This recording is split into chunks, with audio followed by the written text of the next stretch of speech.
Hány éves leszel 5 év múlva? Én? Hát én sem tudom, még azt sem tudok, hány vagyok. A 32-ben születtem, és most 70, most 2016.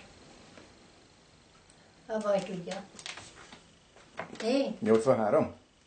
Valahogy úgy. Akkor leszek 83. Milyen magas vagy? 150. Van házi állatod?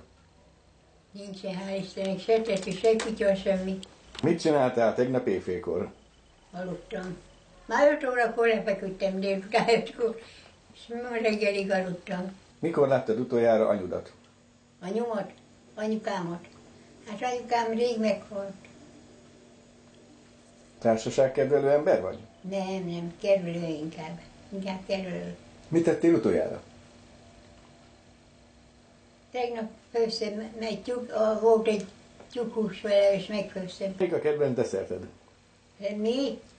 Melyik a kedvenc desszerted? De szeretem. Mindegy, sütemény legyen, szeretem.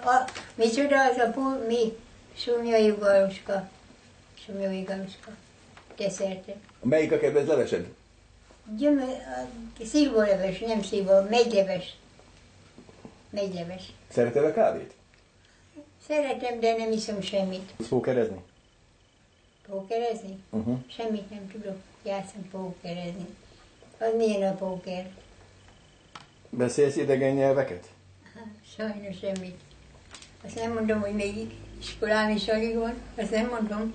Úri vagyok. 8 osztályt kijártam, mondjuk az. 8 osztályt kijártam. Kicsit tudok. Annyit, hogy Guten Morgen. Guten Tag. Lájkoljatok és iratkozzatok fel.